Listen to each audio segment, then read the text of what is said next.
السلام علیکم سامعین، 24 محرم الحرام اور 12 اگست ہے۔ خبر کا عنوان ہے آسام کے ایک بڑے دینی ادارے کا وجود ختم۔ یہ ادارہ اب اسکول میں ضم ہو گیا ہے، مکمل طور پر اسکول میں مل گیا ہے، حالانکہ یہاں کئی سال پہلے دورہ حدیث شریف تک کی تعلیم ہو چکی ہے۔ یہ آسام کی تاریخ کا سیاہ دن رہا جو کل ایسا ہوا ہے۔ کیسا ہوا؟ خبر تھوڑی تفصیل سنی۔ اس سے پہلے ہم یہ بتا دیں کہ جو مدرسہ ہے یہ آسام کے ضلع کریم گنج کے بدرپور میں ہے۔ ادارے کا نام ہے الجمعیت العربیہ الاسلامیہ۔ یہ جو ہے مدرسے کا نام تھا۔ بتا دیں کچھ سال پہلے یہ مدرسہ ایک قومی مدرسہ تھا، جیسے ہمارے مدرسے ہوتے ہیں مفتاح العلوم، دارالعلوم، مظاہر العلوم، دارالعلوم حسین تاولی، فلاح درین بلاسپور۔ یہ ایسا قومی مدرسہ تھا۔ بعد میں ایک کمیٹی بنی اور ان لوگوں نے اس مدرسے کو سرکار کے زیر انتظام کر لیا، یعنی وہاں جیسا ہمارے یہاں مدرسہ بورڈ ہوتا ہے، ایسا مدرسہ جو آسام جو مدرسہ بورڈ تھا اس کے تحت دے دیا۔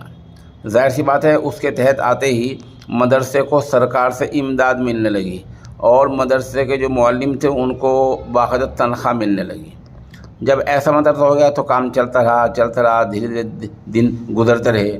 بالآخر آسام سرکار نے 2021 میں اسمبلی میں ایک قانون پاس کیا، ایک بل پاس کیا جس میں کہا گیا کہ جتنے بھی ایسے سرکاری مدارس ہیں ان تمام کو اسکولوں میں بدل دیا جائے۔ مسلمان اس کے لیے عدالت تک گئے لیکن کوئی کامیابی نہیں ملی۔ لگ بھگ 40 سال پہلے ان مدارس کو حکومت کو دیا جا رہا تھا۔ اس وقت شمالی مشرقی ہند کے پہلے امیر شریعت اور جمعیت علماء آسام کے صدر حضرت مولانا شیخ احمد علی باشکندی نے اس کی سخت مخالفت کی تھی۔ انہوں نے کہا تھا کہ حکومت جب چاہے گی ان مدرسوں کو بند کر دے گی، جیسے کہ مولانا نے کہا آج یہ سب کچھ ہو گیا۔ مولانا اور جمعیت کی بات سننے کے بعد جو مدارس گورنمنٹ کے حوالے نہیں کیے گئے، الحمدللہ وہ اب بھی آسام سمیت پورے ملک میں جاری ہیں۔ جب آدمی اپنے ادارے کے لیے سرکار سے تنخواہ لے گا، تعاون لے گا، ظاہر سی بات ہے سرکار کی بات ماننی پڑے گی۔ اس کی وجہ یہ بھی ہے کہ سرکار ایک سیکولر ملک ہے، ہمارا سیکولر کے تحت رہتے ہیں، تو سرکار کسی ایک دھرم کو، ایک مذہب کو بڑھاوا دینے کے لیے کیسا کام کر سکتی ہے؟ اس سے سرکار کبھی بھی ایسے مدرسے کو جو مدرسہ بورڈ کے، ایسے سرکار کے زیر انتظام جو سرکار سے تعاون لیتے ہیں ان کو اسکول میں تبدیل کر سکتی ہے۔ آسام کے اس مدرسے کا یہ ہوا ہے۔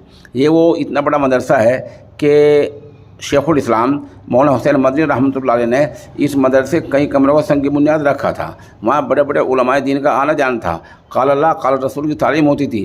لیکن ابھی 2-3 دن پہلے یہ مدرسہ باضابطہ ایک ہائی اسکول میں مدغم ہو گیا، ہائی اسکول میں ضم ہو گیا ہے، اور ہائی اسکول کا نام ہے شاہ بدر الدین ہائی اسکول۔ اب گویا الجامعۃ العربیہ الاسلامیہ نہ رہ کر یہ شاہ بدر الدین ہائی اسکول کا حصہ بن گیا ہے۔ کتنے افسوس کی بات ہے۔